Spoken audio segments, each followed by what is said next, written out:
జై శ్రీరామ్. 2022 నుంచి 2025 జూన్ వరకు మొత్తం 17 ప్రెడిక్షన్స్ అనేవి ప్రూవెన్ అయ్యాయి. ఆ 17 ప్రెడిక్షన్స్ అనేవి కింద డిస్క్రిప్షన్లో లింక్స్ ఇవ్వడం జరుగుతోంది. తులారాశికి అధిపతి శుక్రుడు. తులారాశిలో చిత్తా 3-4 పాదాలు, విశాఖ 1-2-3 పాదాలు, అలాగే స్వాతి 4 పాదాలు ఉంటాయి.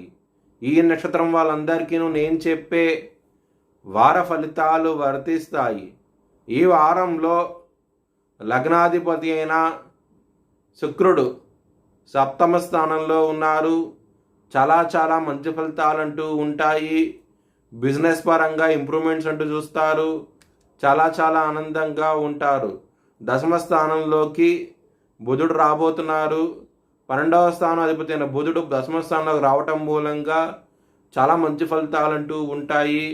ముఖ్యంగా విదేశాలకు సంబంధించిన బిజినెస్ చేస్తే కనుక చాలా బాగుండబోతోంది. ఎక్స్పోర్ట్ బిజినెస్ చేస్తే కనుక చాలా బాగుంటుంది. చాలా ఆనందంగా ఉంటారు.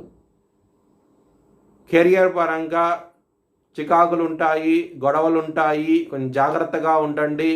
బాస్తోనూ మేనేజర్తోనూ ఈ వారం అనేది అంత అనుకూలంగా లేదు. ఉన్న జాబ్ని కంటిన్యూ అవ్వండి. జాబ్ చేంజ్ అవ్వకండి. ఇబ్బందులు ఉంటాయి. 6వ స్థానంలో శని భగవానుడు ఉన్నారు. శత్రువులనేవి నశిస్తారు. కోర్టు కేసు విషయాల్లో మాత్రం విజయం సాధిస్తారు. చాలా ఆనందంగా ఉంటారు. లవర్స్కి మాత్రం ఈ వారం అనేది అంత అనుకూలంగా లేదు. మీకు గొడవలు ఎక్కువగా అవుతాయి. కొంచెం జాగ్రత్తగా ఉండండి. ముఖ్యంగా 3వ వ్యక్తి మూలంగా గొడవలు అయ్యే అవకాశాలు ఎక్కువగా ఉన్నాయి. ఈ వారంలో లవ్ ప్రపోజ్ చేయకుండా రిజెక్ట్ చేసే అవకాశాలే ఎక్కువగా ఉన్నాయి. ఈ వారంలో సూర్య భగవానుడు 9వ స్థానంలో ఉన్నారు. గురువు కూడా 9వ స్థానంలో ఉన్నారు. చాలా మంచి ఫలితాలు అంటూ ఉంటాయి.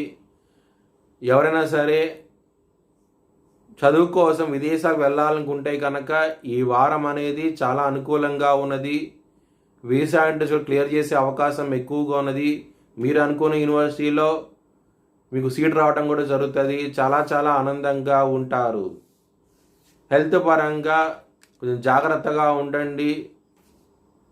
విష్ణు సహస్రం పారాయణం చేసుకోండి. హెల్త్ పరంగా ఇంప్రూవ్మెంట్స్ అనేవి కనబడతాయి. గ్యాస్ట్రిక్ సమస్యలు, బీపీకి సంబంధించిన విషయాల్లో, థైరాయిడ్ సంబంధించిన విషయాల్లో ఇబ్బంది పడే అవకాశాలు ఎక్కువగా ఉన్నాయి. ఈ వారంలో అప్పు ఎవరికి ఇవ్వకండి. ఇబ్బంది పడే అవకాశాలు ఎక్కువగా ఉన్నాయి. ఈ వారంలో మీ భవిష్యత్ వివరాల కోసమై హెచ్ఎల్ఎన్ జ్యోతిష్యాలయాన్ని సంప్రదించండి.